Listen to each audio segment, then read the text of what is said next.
thank you for watching. Here's more of my thoughts from the website Science Meets Religion. On the last episode, one point, I'm not sure if I drove home enough, they claim that the Bible does not give us biological information. But one thing that the Bible does say to us about biology is that animals reproduce after their kind. That is teaching us that there is a limit to the changes we can expect animals to make as we breed them, as we do selective breeding, as natural selection makes certain traits be more common, as certain traits are eliminated or killed off because they don't help animals survive. There are limits to the changes that will take place. And we have seen that. Actual science, actually paying attention to what happens, proves that point. When we selectively breed animals to get them weirder, different than the wild animal, they become less survivable in the wild.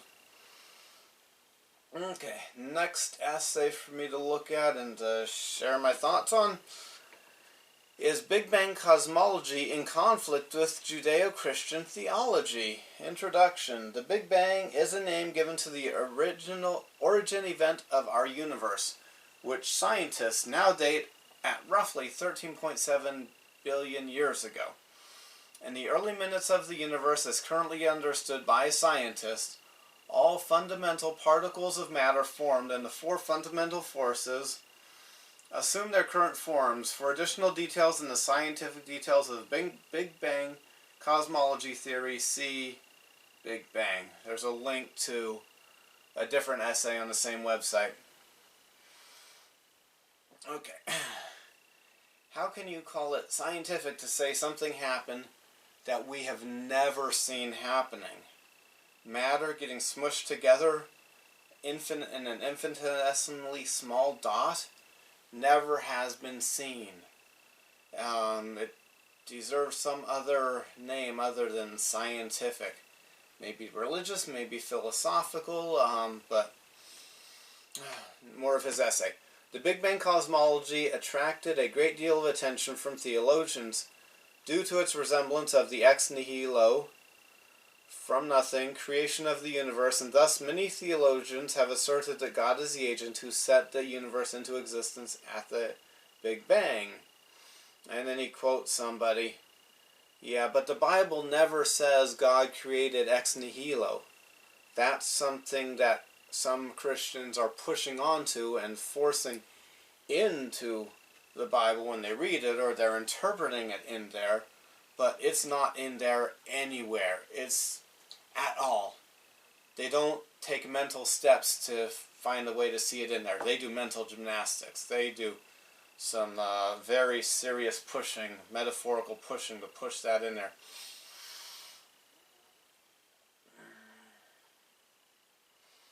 Let's see.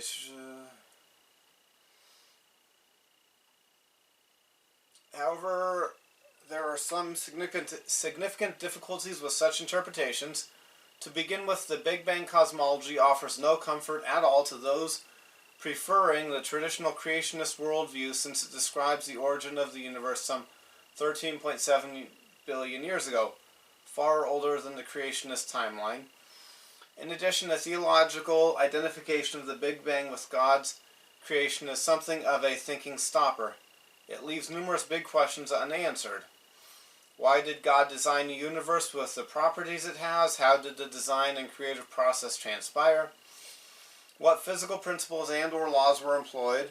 Why those particular laws? What prompted God to proceed with this creation?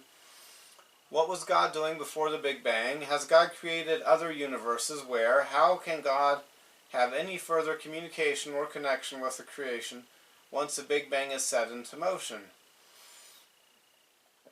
Recently, William Lane Craig, a Catholic theologian at Catholic University of Leuven, and Quentin Smith, a professor of philosophy at Western Michigan University, engaged in a published debate on the theological implications of Big Bang cosmology. Craig started out by arguing that the finite past implicit in the Big Bang was consistent with the notion of God creating the universe. Smith countered at length, arguing that Big Bang is inconsistent with Judeo-Christian theism, and that in particular the Big Bang has no cause. Both then addressed some more recent developments, such as Stephen Hawking's no-boundary version of Big Bang cosmology. This debate turned on many very technical details, and in the end, both parties agreed to disagree.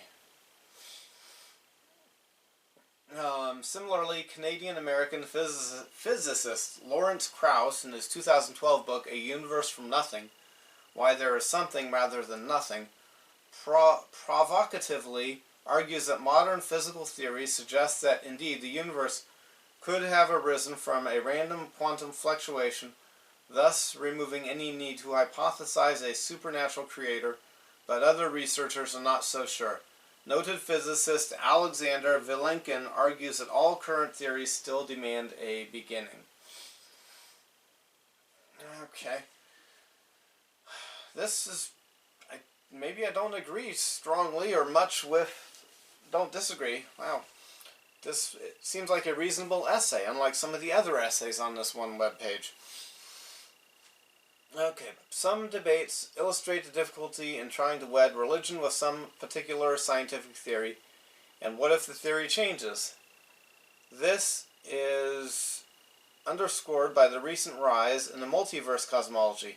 Those same theologians who were so fond of Big Bang cosmology now have to consider what their theology means in the context of the multiverse. As philosopher John Hout notes, quote, "And although it may seem for the moment that Big Bang physics is smoothing over some of the friction between science and religion, we know that science will continue to change, and if the Big Bang theory is eventually discarded as premature or inaccurate, then on what ground will those theologians stand who now see it as vindication for theism?" While such discussions may be engaging and intriguing, one can ask whether they relate in any substantive way with the sort of religion that most religious believers experience. Hout warns of these difficulties in the following terms. Even if scientists concluded that some intelligent being had tinkered with the initial conditions and cosmological constants, pointing them in the direction of life and mind, thus being would still be an abstraction and not the living God of religion. It would be a great empty plugger of gaps and not the personal God of Abraham, of Jesus, and Muhammad. The, in parentheses it says, strong anthropic principle is no more capable of confirming or deepening our religious life than are the old arguments of God's existence. The realms of science and religion are radically distinct. Once again, then, in the interest of maintaining the integrity of both religion and science, we refuse to derive any theological consequence or religious comfort from the spuriously popular scientific theory. Wow, alright. Yeah, some Christians, they've glommed on to the Big Bang cosmology, but that doesn't make sense in my opinion. Okay. I'm really hoping one of these essays uses certain words or certain points, because I'm not sure if I've talked about it as much as I want to. Let's see. Essay 10.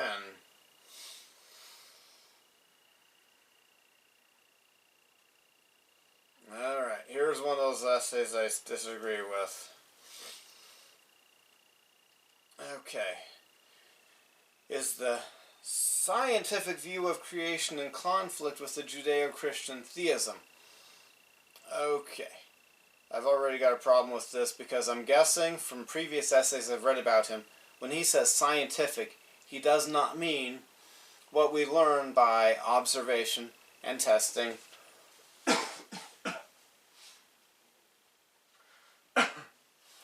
But I think he means what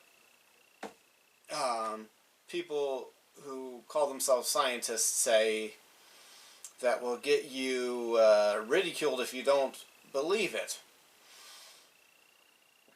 But let's go into this. The introduction. The Genesis account of the creation describes, in general terms, the formation of the earth, some say the entire universe, and the rise of various classes of organisms. With regards to the time scale, if one accepts that the word day in Genesis be read in a more general sense as a period of time, then the conflict between biblical account and a scientific account largely disappears. One quibble here is that while plants such as ferns preceded most animal species, scientists have concluded that flowering plants were a more recent development in geologic history. At the very least, it is clear that the ancient biblical prophets and scribes recognized the hierarchical organization of the biological kingdom. Beyond the rudiments mentioned here, there is essentially no technical quantitative information in these passages that could pass as scientific in our modern sense, one way or the other. Yes, there is.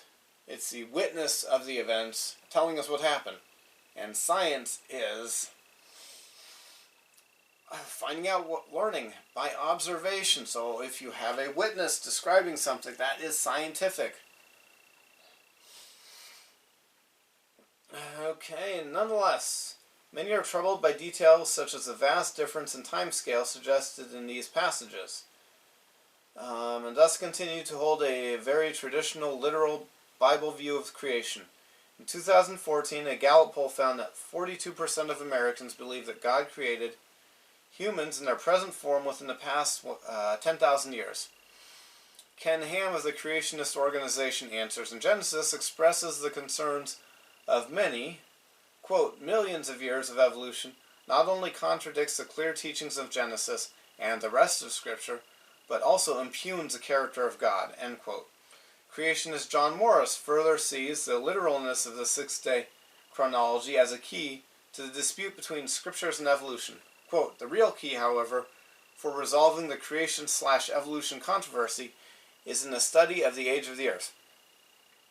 Evolution demands long periods of time, but if the earth is much younger, as the Bible teaches, then evolution is even more foolish. Typical of the approach of both creationist and intelligent design writers is an all-or-nothing approach.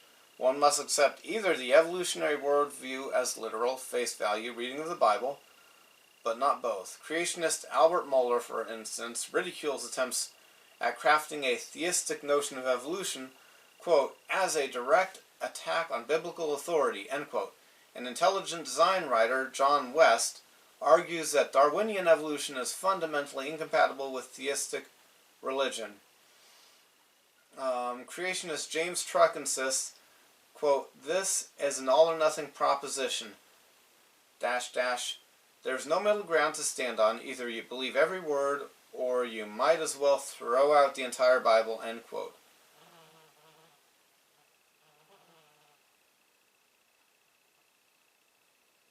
What's making that sound? Oh, well, it doesn't matter what's making that sound. Alright, his intelligent design writer here, John West, I don't think I've ever heard of him or read of him. But has this guy ever read Stephen Meyer? Stephen Meyer is very public, well known. He's out there. I think he is the most prominent intelligent design writer. And I'm a little bit annoyed with this essay writer because of the line where he says, typical of the approach of both creationist and intelligent design writers. Where's he getting that idea? Intelligent design writers who are like creationists. Stephen Meyer is the most prominent intelligent design writer. I've got one or two of his books. He wrote Darwin's Doubt and Darwin's Dilemma. I think I've got them both. I've got at least one of them. But he does not hold to the 6,000 years. And I don't know what he personally believes. He might believe this short time period, but go with the other time period because that's what you have to do to be a scientist maybe nowadays. But he can still do that even if the billions of years of time is the accurate time and dating of things, and there was no worldwide flood, and all the fossils are from eons and epochs and time periods. Even if all that's true, there still is evidence of design, and that does not prove evolutionism. Sometimes you can quote somebody not believing what they believe, but to show an inconsistency, or the story they were saying, or the evidence they were citing, does not prove the point they were making. I hope that's what Stephen Meyer is doing, but Stephen Meyer does the opposite. He does not do anything like what the writer of this essay is accusing of intelligent design writers of doing. And Stephen Meyer has books, and he's got YouTube videos, and he's given talks places, and he's a guest on at least one radio show on a regular basis. So how does he get this idea about intelligent design writers? Maybe Stephen Meyer is the weird one, and all the other intelligent design writers are, sticking to the 6,000 years. I don't know. I doubt it. I really doubt that Stephen Meyer is the unusual intelligent design writer, and all the other intelligent design writers are, I doubt that the other intelligent design writers are doing the opposite of what Stephen Meyer does. Let's see. But it is not at all clear that the creation scriptures should be read so literally. As historian Karen Armstrong recently wrote, the Genesis text, quote, was emphatically not intended as a literal account of the physical origins of life, end quote. It sure looks like it to me.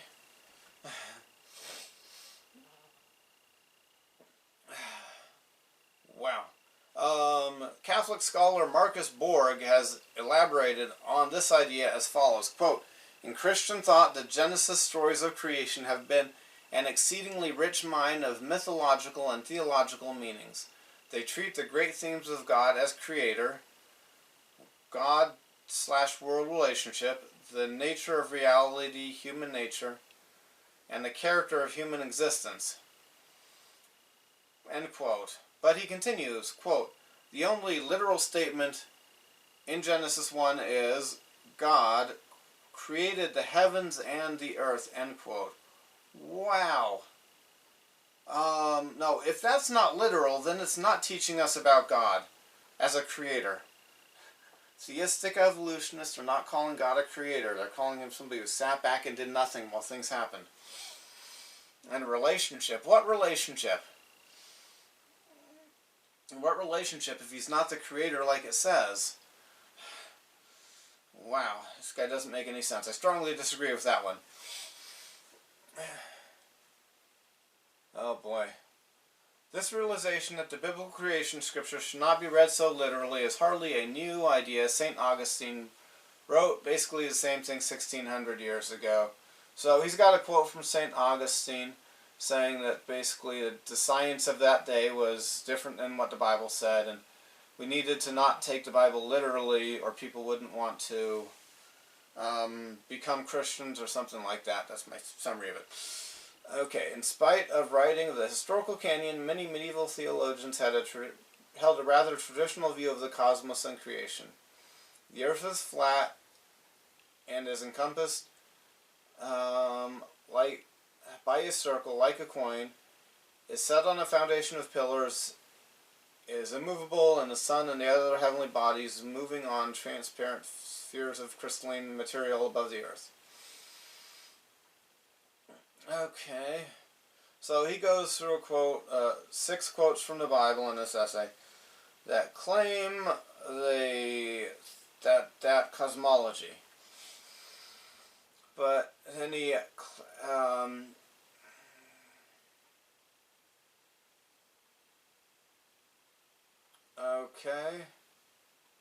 he points out such passages were cited during the troubles with Galileo during the 16th and 17th centuries.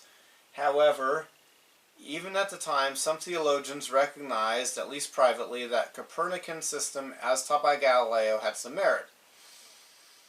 Okay, then he points out if Galileo handled the situation more wisely, he might have stayed alive. Yet part of Galileo's problem was how he taught the idea. Writing a story where having a dialogue where the stupid person was the Pope or something like that. And that's part of why he was executed, not just that he said that the earth is what it is, a round ball going around the sun.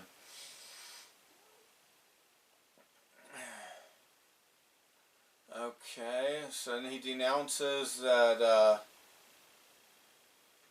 in the essay he denounces the, let's see, he brings up the 6,000-year-old date by Usher.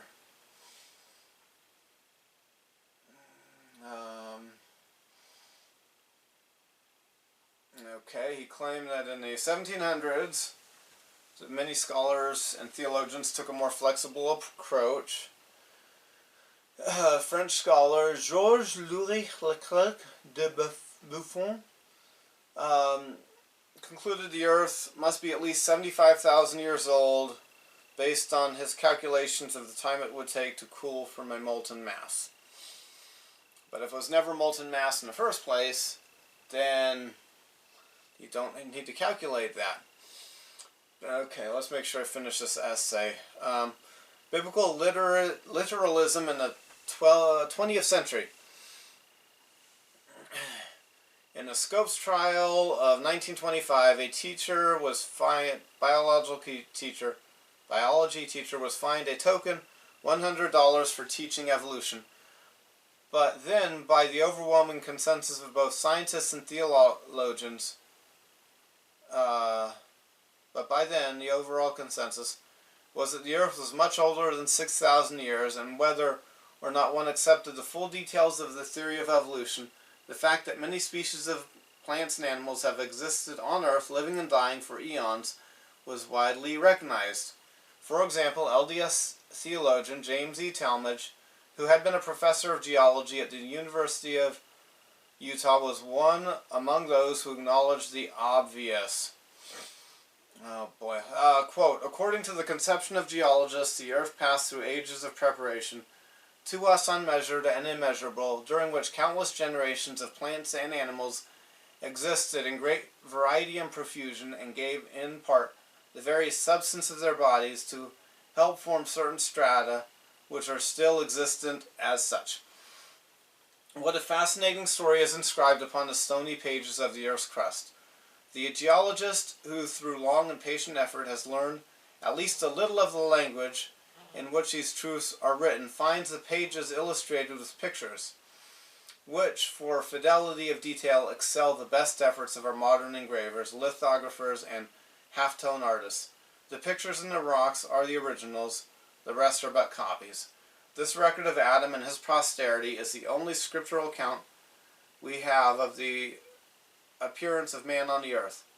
But we have also a vast and ever-increasing volume of knowledge concerning man, his early habits and customs, his industries and works of art, his tools and implements, about which such scriptures as we have thus far received are entirely silent.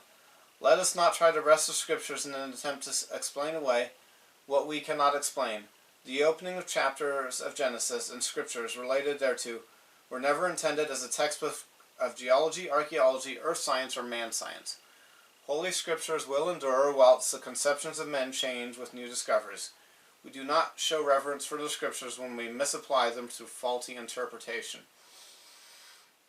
He's got a quote from B.H. Roberts too. Okay.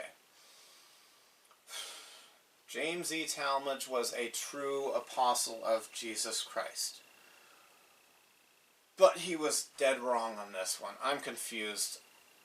I'm very troubled and disturbed by an apostle of Jesus Christ saying we can't trust the Bible. But he's saying we can't trust it.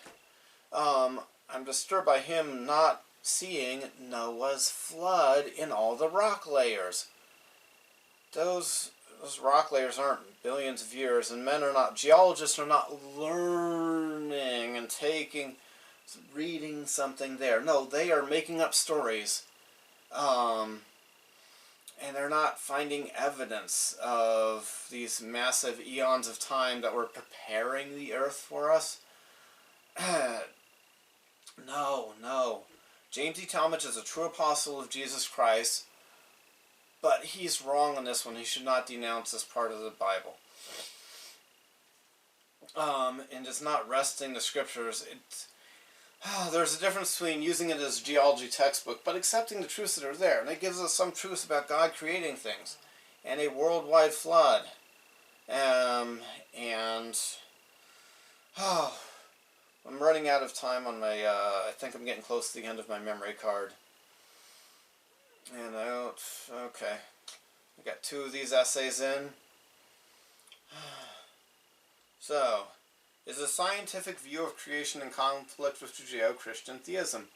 Not the scientific view, but the unscientific view told by people who are not engaging in science, that is in conflict with Judeo-Christian theism. Because theistic evolutionists don't make sense. And thank you for watching. You have a good day.